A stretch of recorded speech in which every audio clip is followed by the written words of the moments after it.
Hello and welcome to Identity Office Hours. I'm your host, Mike Schwartz, founder of Glue. Today is episode 150. Please follow us on LinkedIn. And our guest today is Nick Taylor, developer advocate for Pomerium. Welcome, Nick. Hey, thanks for having me, Mike. And it was great. We got to catch up last year at All Things Open. You had organized a dinner, so that's where I first met you. And so one, thanks for the dinner, but also it was just cool hanging with a bunch of people working in open source. So, but yeah. Yeah, you introduced me to espresso martinis, which is caffeine and alcohol together, which is such a beautiful thing. And now I can't believe I had never heard of it for 55 years. So thank you, Nick. Oh, no worries. I forgot to introduce. To be clear, I do not drink those often. They are definitely lethal. Yeah, So that's my only disclaimer. But yeah, no, yeah, it's fun combination though, of two obviously. great things because I make my own espresso and I make my own martinis. So now, but yeah, Okay. not something I want to down two of for lunch. That's for sure. Yeah, no, that might change the trajectory of the day for sure. So Yeah. So tell us a little bit about your career trajectory. How'd you get here? yeah, for sure. So I don't know about yourself, but I don't know, I grew up with some people that they knew exactly what they wanted to do. Like I remember being in high school and somebody's like, I'm gonna be a doctor, and I'm like, I don't even know what I had for lunch. Like I forget, and I was generally pretty good in math and stuff. And I was speaking to one of my cousins, and she studied computer science in the Maritimes in Canada, and she had recommended they had a co-op program there. So I honestly didn't know what to do, and I was just like, "Oh, I guess I'll do that." And so I did study computer science, graduated. Probably could have applied myself a little more. I played rugby in university as well, so that took more precedence, I think. But that was kind of the beginnings. And even after school was done, I still didn't know what I wanted to do, but took me a while to land my first role, about a year. And then eventually got into software development. And then early on, it was pretty much web development. I did a lot of software development in the ASP and ASP.NET Mhm. ecosystem. So C# as well, Microsoft. And then eventually I got interested in open source. And at the time, this is like 2015, Microsoft didn't .NET wasn't open source at this point. It was still all closed source. I was always a big fan of JavaScript. I'd started doing TypeScript early because of work. It was a Microsoft shop, but I really wanted to learn React and contribute to open source, and we weren't using React. So I started contributing to React projects in the open source ecosystem, and that whole trajectory just literally changed my career. Like the last 4 jobs I've had have all been open source or open source adjacent, including Pomerium, where I'm at now. So pretty thankful for that. And I've typically been an application developer, web developer, leading front end stuff. So of course, pivoting to infrastructure software, security software was the next natural progression, right? So that's where I kind of ended up now, and I'm still new to the space. And we talked briefly before. I did work on a custom SAML implementation for a client years ago. That was a nightmare. Grab off the shelf, just TLDR. Um, and I've just been learning a lot in the space. It's exciting. I'm enjoying the security space, the people I'm meeting, including yourself last year. So, that's kind of where I'm at, and where the beginnings all started. Cool. So Well, let's pivot into the topic at hand, which is agentic access. OAuth gets you in, zero trust keeps you safe. So two of my favorite terms in one title description, OAuth and zero trust. yeah. And maybe let's just start with zero trust. Zero trust is so well established in the industry, and yet sometimes also maybe dismissed at the same time. I really Yeah. find zero trust to be a very useful metaphor and framework for thinking about security. Yeah. But what are your thoughts about the state of zero trust right now? I this is not throwing shade at people, but I think some products misrepresent themselves as zero trust. Yeah. I don't need to name names or Well, anything. there's That's no that. zero trust accreditation like branding authority. Anyone can use it because Yeah, for it's sure. not trademarked or it's not protected. Yeah, and I mean, I guess if we go back a bit, so like zero trust, and this is all stuff I learned once I started working at Primarium. But so there's like a big breach at Google in the 2010s. I forget what year, and somebody got access on their VPN and wreaked havoc, and so they just rethought from the ground up. And I'm sure you're aware of these papers, but they created these research papers called the Beyond Corp papers, and they Mhm. just kind of rethought things from the ground up. And a few key points that came out of there were always verify, don't implicitly trust. So like, for example, I'm sure most people who are listening to this have used a VPN at least once, whether that's for work or Netflix, but you essentially connect and then you're just on the Yeah. network, right? And so sure, you might not be able to log into certain things because you don't have a login or password, but you have access to the whole network, right? I'm laughing because I remember, like, I'm thinking about some clients in the past where they would have like 4-digit passwords for servers, and I Oh would say, no. and their theory was, well, if they get on the private network, we're already screwed. Yeah, And yeah, and that's exactly. sort of the opposite of like what, or that's what zero trust is trying to prevent, is trying to Yeah. say just because they're on the network shouldn't really mean anything at all. We should assume they're attacker almost. Yeah, exactly. You should assume always that somebody is trying to do something malicious on your network, whether that's state actors, maybe a disgruntled employee, who knows.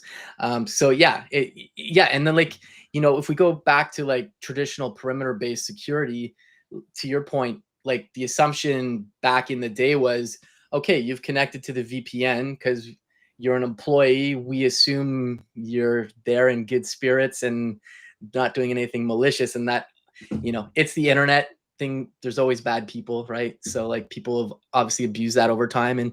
And sure, I don't know. There's other principles of zero trust that like alleviate this. So like, like I said, with when you connect with perimeter-based security, so you're on the VPN, you do have access to the whole network. And I do know there's more modern implementations of VPN solutions that have network segmentation, but it's not true segmentation like in zero trust, where it's like I'm trying to access this thing. I only have a path to that. I can't do any like east west once I'm in the network, because Mhm. you only have access to that one internal resource. And I think the thing that trips up people, at least when I've spoken to people about it, and even when I first started learning about it, was all the resources are public URLs typically. Like if we're talking about like in the context of web. So Mhm. like, even Google, who implemented this, their internal implementation is called Uber proxy. But like, you want to access some internal resource, it's a public URL. And then it's only once you log in, you go through a policy engine, which is another piece of the identity aware proxy, which I'm sure we'll get into.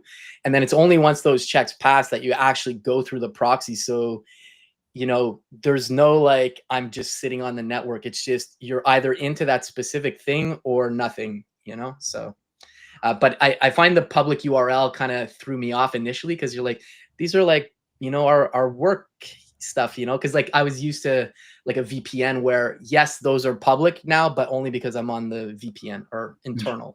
Interesting. So it could have a public IP address, but it doesn't necessarily mean that you have access to it unless you go through the right security filter on the network level.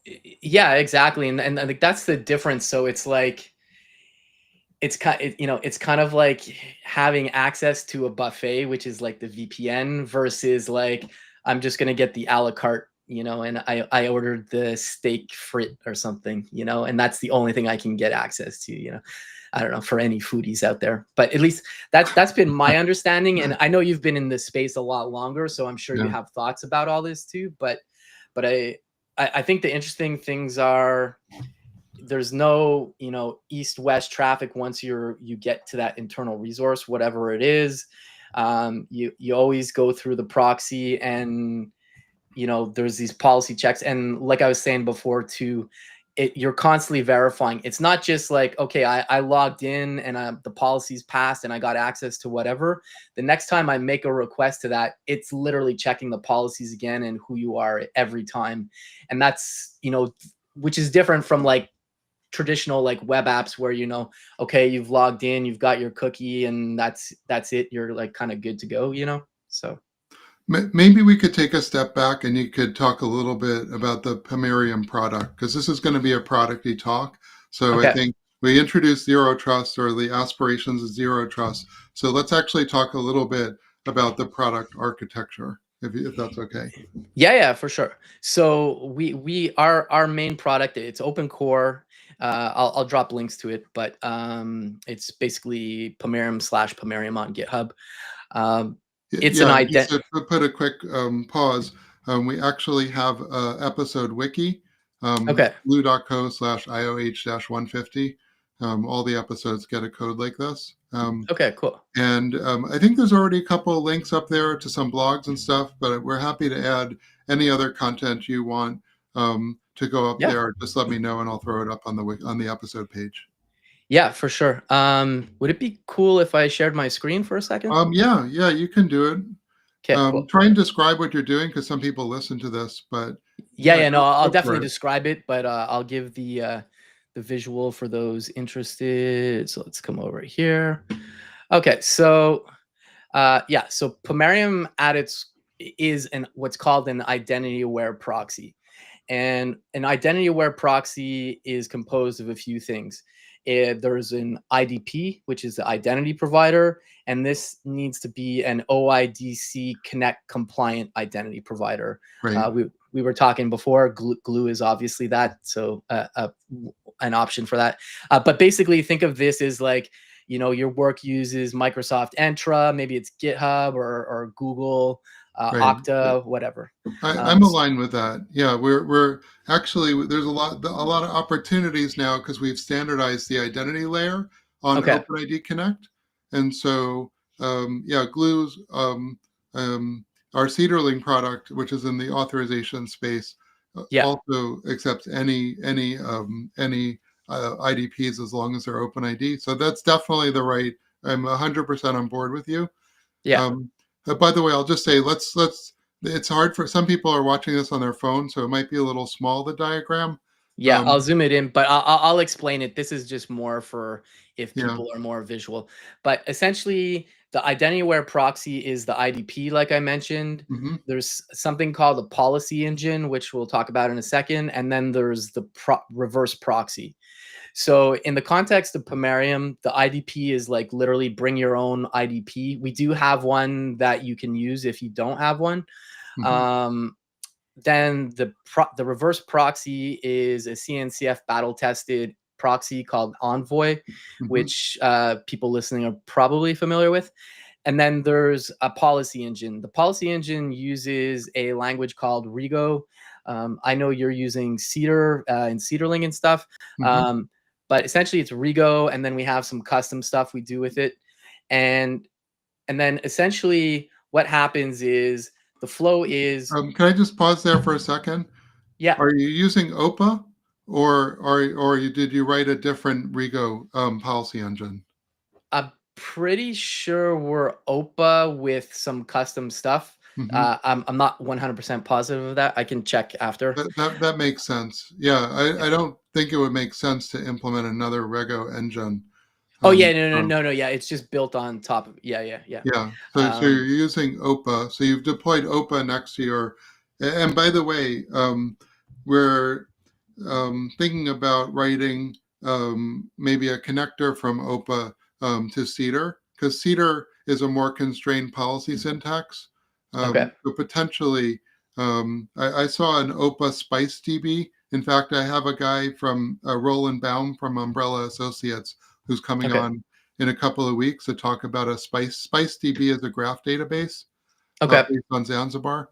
So there's OPA is very flexible. That's the main advantage of OPA as a fully Turing complete programming language. You can do a lot in Rego, including Okay. calling external things. So it gives you the most flexibility for sure. So I Yeah. understand. And it's got 10 million downloads. It's a great piece of software. So I have no, I think it sounds like solid architecture to me. Yeah. Yeah, and in terms of the policy engine, we also, like, if you're using the enterprise version, it is open core, but in the enterprise version, you can bring in third-party data to your point. So like think of somebody like, you have a pager duty schedule, they have an API, you could pull in data from there to enhance your claims to your policies and stuff. And that's part of the Pomerium platform. Um, Yeah, that this part, data like, pipeline, let's say, to push data into the policy engine.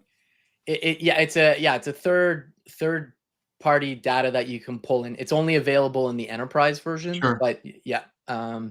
So essentially, the identity aware proxy is the IDP, the policy engine, and the proxy. So let's just have a scenario where, like, I want to access supersecret.glue.com. This is a public Mhm. URL.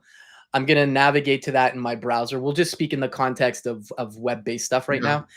And so I'm going to go there and, Oops. Oh no. oh, I'm okay, there we go. sorry. I totally messed up. I meant Oh, to that's kill the okay. screen and I killed your screen. So Oh, no, it's this all is good. where we don't stress about doing Well, stupid anyways, we errors. don't necessarily need the diagram. So, like, so Yeah. you access this supersecret.glue.com. The first thing that's going to happen is you're going to hit the identity aware proxy. It's going to say, oh, Nick's not logged in. Let me redirect to whatever IDP is configured. So let's say I go to Okta or I Mhm. go to Glue. I'm going to be asked to log in. I go ahead and log in. Assuming I'm logged in, I come back, and then the identity aware proxy goes, okay, they're logged in. They're trying to access this supersecret.glue.com. Let's check that route in the identity aware proxy and see what policies are there being applied to this particular route. Mhm. And routes, for people, because I've done a lot of web development, it's Yeah. not routes like slash API slash something necessarily. A lot of times these are separate applications or properties. So it's going to go, okay, Nick's logged in. Okay, let's check the policies. Okay, so Nick's a part of pomerium.com. So like his email domain checks out. That's the policy. You could have more complex ones, but I'll just keep it simple for now. Sure. So the policy check passes. So then I move to the proxy. The route has configured a from and a to route. So the from route is that supersecret.glue.com, and then maybe it goes into your network wherever you have your stuff hosted. It's like, I don't know, supersecret.internalglue. I don't know, whatever. And then it's only at that point do you go through the proxy and get access to that internal resource. So if ever you aren't logged in or the policy check that fails, you actually never, like, you just stop at the proxy. So there's, if we compare this to what I was saying before about perimeter-based security, Yeah. you're just on the network. You weren't able to log in, but if you're a hacker or somebody doing malicious things, you have access to all those resources. In this scenario, you get this micro segmentation where it's just like, I'm only laser focused and can only access this particular internal resource. And Can I push back on this a little bit? yeah, for sure. So when I think about zero trust, I think about enforcement everywhere. Yeah. And in your case, you're saying, well, we're putting this proxy in the middle, which is enforcing security. But let's say I get through the proxy, or let's say I'm an application, Yeah. um, then I'm basically trusting the proxy Yeah. to do the security enforcement, which is the opposite of zero trust. Because you're saying, well, I can't trust that the proxy hasn't been compromised. So my application is, it should make its own decision about security. It shouldn't trust the proxy to do the right thing. What if the proxy is compromised? Well, if the proxy is compromised, then you have other issues probably. But like, it doesn't mean you can't have application logic still in your Hmm. app. It's just the assumption is, this is a trade-off with a gateway, right? It's a central point of failure Hmm. versus like individual, apps just doing their own thing. So, but the other thing is, if the proxy is compromised or something, like, or if it's not functioning properly, you're just not going to be able to go to those internal resources. But if you mean like somebody steals your jot or something, they're short-lived tokens, so the likelihood of that happening is pretty low. And I'm sure there's other security measures in place as well. Yeah. Again, I you just think you probably have a know more different about. version of secure zero trust than I have, because I don't, from my perspective, zero trust means that we do enforcement in the browser, um, we do enforcement in the proxy, we do enforcement in the backend application, and we do enforcement in the database because we don't actually trust that backend application either. And so the tokens travel the whole trajectory from the mobile application to the backend. So each component can decide if the trust is sufficient in order to perform that transaction, and that's how you get zero trust. Yeah, and I mean, to be clear too, you can have like service accounts and stuff that are part of the the identity aware proxy. So like it's not just like you're just going straight to a database. There's still things configured. But I mean, again, you've been in the space Yeah, longer than me, so I mean, it's there's still good that you're enforcing policy in the infrastructure layer, and that's a part of zero trust, I think.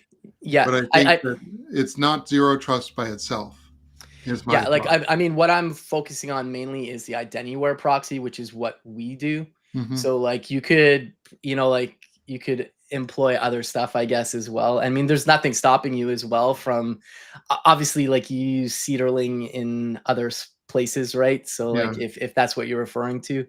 But yeah, like I'm sure companies might have other security measures in place, but I'm speaking specifically about the identity aware proxy. I have a If that helps. different level of paranoia, maybe. Um, Yeah, there's that too. Like, I mean, to the point before, like, oh well, if they're already on the network, we're kind of screwed, kind of thing, So, um, and infrastructure, the proxy is a critical point to enforce security. Don't get me yeah, wrong. yeah, We don't want to let that request go any further. If we can determine at the infrastructure proxy level that we don't yeah, trust that, then there's no reason to send it. So it is an yeah, essential point to enforce security. I'm definitely 100% on board with you on that topic. So let's actually branch out a little bit. You said it's an identity aware proxy.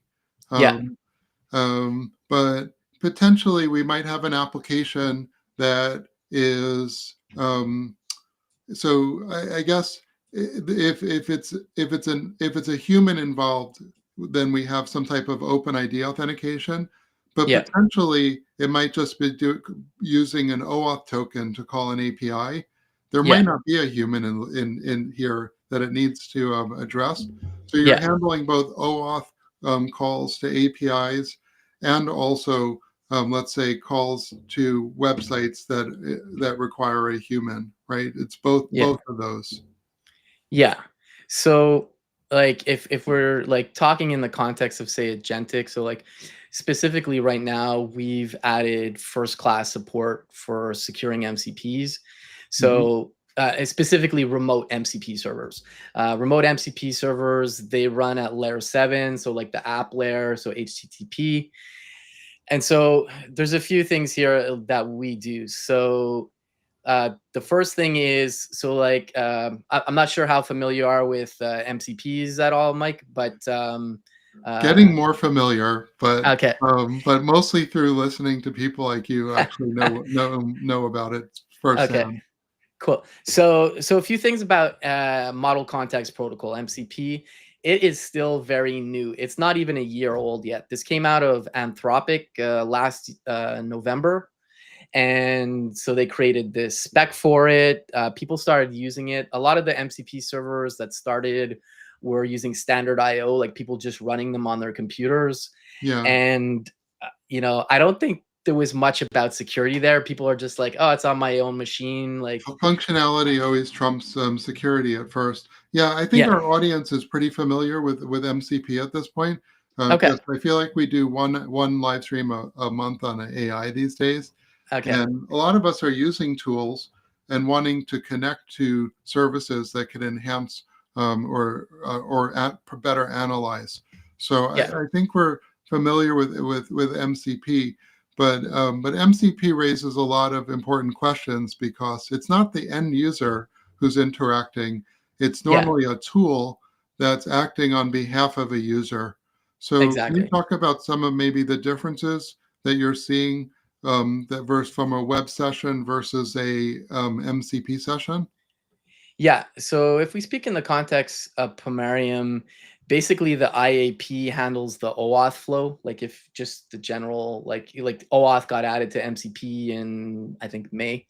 So IAP is Identity Aware Proxy. yeah, yeah, exactly. Okay. Sorry, thank you. So essentially, the identity aware proxy handles that OAuth flow that they added to the spec. Hmm. So when you first log, so basically an MCP server, think of it as just another HTTP resource, Hmm. and you know everything we talked about the IAP that just handles your auth n, auth z, and then you get in or you don't. Um, and then so that covers the whole like OAuth part. Some So things to the mention. MCP server, let me just be clear. Yeah, The IAP is yeah, looking at a MCP request, yeah, and in that request, it includes tokens, um, yeah. and it So validates those tokens. Whether that's an OAuth token at that point, according to the new drafts that have been written by the community. yeah, so like I guess if we go back a bit, so let's talk about like so there's an MCP client, so something like VS Code, Claude, or ChatGPT. You Hmm. add a connector or an MCP server there, so you need to register it first. So I'm like, okay, let me add nixmcp.nickit.co. Hmm. I have it secured by Pomerium or whatever you're using OAuth to secure your thing. So from the MCP client, you're going to say, I want to connect to this. It's the MCP client knows to initiate that OAuth flow. And then it'll do that OAuth flow. And then when it comes back, it gives that token to the MCP client. And then Hmm. from there, like the next request, it has a token to provide. Um, in the context of Pomerium, it goes through the IAP, and then the token that you get back is just a short-lived JOT, which is the Pomerium token. So the MCP client doesn't necessarily get your So actual you're doing a OAuth token. token exchange. You're validating the OAuth token that was obtained through the MCP through your chat tool, and you're exchanging that for a short-lived Pomerium token. That way you don't have to revalidate. Well, in the context of like if we forget like downstream services, like let's Hmm. just say I just wanted to secure an MCP server, the IAP handles securing it. So basically what happens is the OAuth flow happens, but the OAuth flow is going through the IDP of the IAP. Well, that's a lot of I acronyms. And then, the policy checks happen, and then you just you just get that short-lived jot back, which is information about you that the from Pomerium, and that's what the MCP client will get. That's one scenario, and then like you make requests and it just uses that, and then it'll be able to still access your MCP server. The other scenario is like some people might have an MCP server where there's like some kind of downstream OAuth you got to do. So like I don't know, maybe I'll use some stereotypical example, but like a calendar MCP server where people can use it in ChatGPT to book time with me or something. Hmm. I, I'm going to need to create that downstream OAuth app, and I'm going to have to implement all that OAuth flow in my MCP server. That's typically what people would have to do. In the context of Pomerium, we handle the downstream OAuth flow for you. It doesn't mean you don't have to create an OAuth app still. Like you would still have to go in Google, for example, in G Cloud and say like register my app, get a client ID, secret, some scopes, and then like the URLs you need for the token and stuff. Yeah, But it yeah. but it just becomes config on that MCP route in Pomerium. So a couple things to unpack there is one, if you're securing your MCP server with Pomerium, you don't need to implement OAuth for that, like when there's no downstream, and you also don't have to implement it if there is downstream. You just have to have that OAuth app config up on the route, and then we just handle it all for you. So there's a bit of a DX thing there in terms of developer experience. It's like you don't have to implement these things. That's a nicety. But another thing that happens is that downstream token never leaves the gateway or the IdentityWare proxy, and it never goes to the MCP client. We just store those tokens within the gateway. So they never pass through. The MCP client always just gets a short-lived token. Whereas in other scenarios, if it's not secured with Pomerium, it might be returning like a GitHub token to the MCP client, or like a Google token to the MCP client. And, maybe something malicious could happen, who knows? But so the short-lived token, it's short-lived. So if for some reason it was stolen somehow or abused, it's minimal damage, I guess, is what I would say. Right. And so how's uptake been from the community? Are people finding this? Because there's so many. It seems like such a noisy space. Yeah. How's the traction been in the community? Yeah. Well, I guess one thing I'd say is it's early days. I've been to both MCP dev summits. There was one in San Francisco in June or late May. And I gave a talk at the one in London in, excuse me, October 2nd. There's a lot of excitement around it. There are a lot of gateways out there.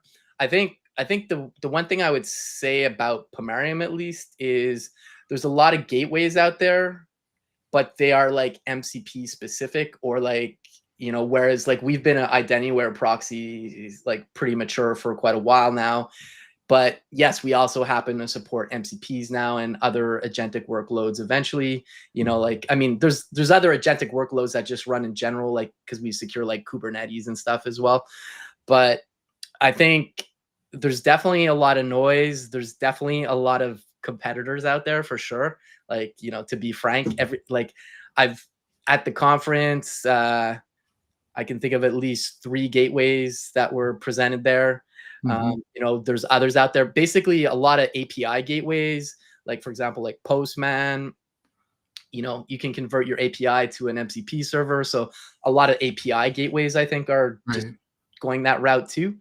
But that said, I think, excuse me, I think in the context of like APIs, it's not necessarily a one-to-one thing with, API call to tool call in an MCP server.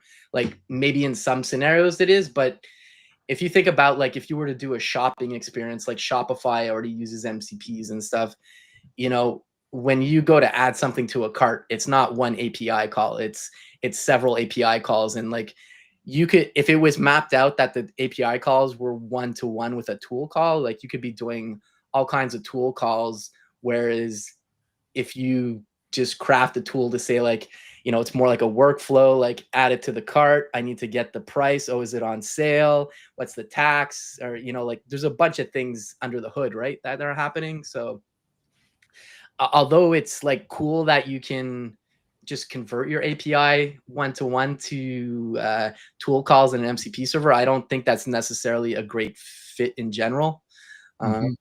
Just my 2 cents there. But all I'd say is there's a lot of noise, isn't the word. There's a lot of excitement and a lot of people are trying to get on board, obviously. Yeah. So I wanted to actually drill down on a slightly related question, which is governance. And I'll define governance because I find that definitions vary, but I define governance as a process, an ongoing process where we inventory something, whether it's people or capabilities, and we map policies against them.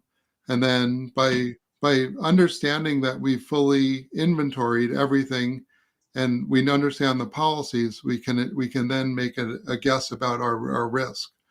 So it's one thing to be able to write a bunch of policies, but what do you have any answers for how do you actually govern all the policies to know that you've adequately addressed all of the risks?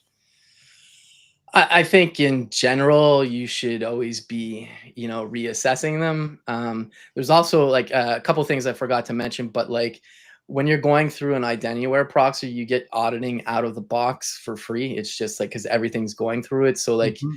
in the context of things in general, everything's being audited, but like in terms of MCPs, like you can see the tool call that was made, what was the payload, like the question and all that stuff.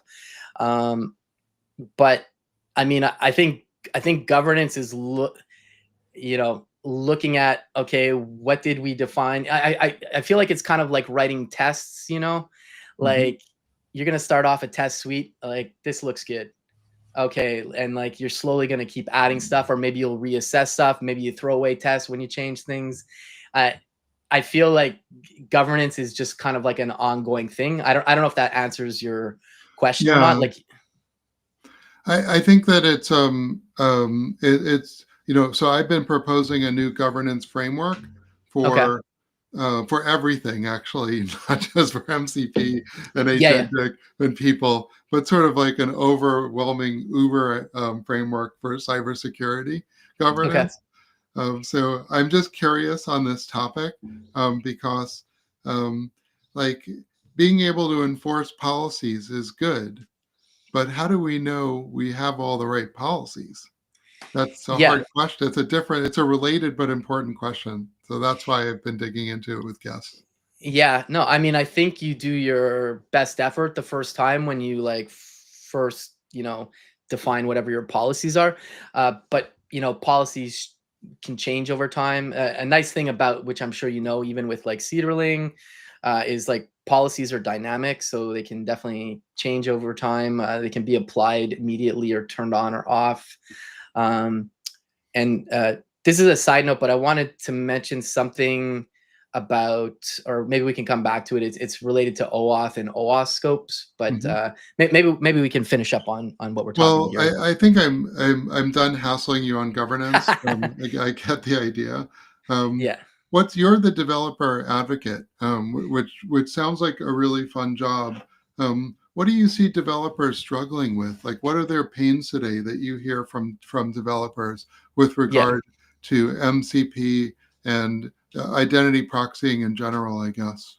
Yeah. So I also work on the product a bit too, and this is like my first official role as a developer advocate. I've been an Mhm. engineer my entire career, but I think that it's probably going to sound like a stereotypical answer, but nobody likes implementing security. It's like always like I think especially in agentic, I am generalizing here, but like because I've been at a bunch of AI related conferences this year, including like the AI World Fair in San Francisco, and a lot of people are excited about it and they just want to build cool stuff, and they're doing that, and then it's like security's kind of behind them, like, hey buddy, I'm over here, like, hey, and I guess two things there. Like one, you definitely don't want to stifle people's creativity or like excitement to build cool things, but like security is a pain in the butt, like, you know, I would say probably a lot of developers know basic stuff like the OWASP top 10 or whatever, but like, when you all of a sudden say you have to implement OAuth in your MCP server, that that sounds a little intimidating potentially. And so I think if we, and this is a shameless plug, but like what we're trying to do with Pomerium is like remove that burden of having to implement the security. And I don't mean don't create policies. I mean like you don't have to implement the OAuth stuff. We handle it for you. You configure a few things. And Mhm. then that way people can start building cool stuff with security day one, And I don't know what you've seen, but like I think that's the big thing I've seen is like, and it's like other stuff like in app development, I've seen like performance or like accessibility. Those things kind of go by the wayside a lot, until it's like you absolutely have to do it. It's the story of the internet. We were Yeah, so yeah, excited about connecting, we didn't think about how to secure, and as a result, the internet doesn't have a lot of trust between domains. yeah, I want to push a little more on the developer experience. What has your feedback been so far on the developer experience for writing policies? Because you mentioned the policies are in Rego. So that yeah, implies to me that somebody's writing Rego policies. Who's yeah. writing those Rego policies? And what's been the experience? So now they don't have to do OAuth, but they have to do Rego. What's the feedback been on Rego?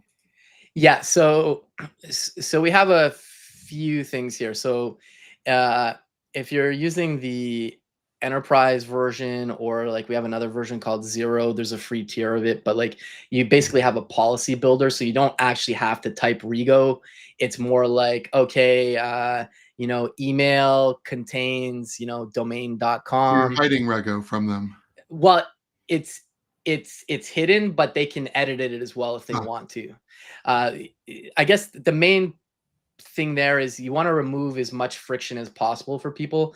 But if you're using the open core version, which mhm. that's just YAML, and you have to write your policy in YAML. So like And sure. what's the developer feedback been there? Because I hear people complain, developers complaining about anecdotally complaining, but I actually am wondering, do you hear developers, actual developers saying, I hate Rego or Rego's fine?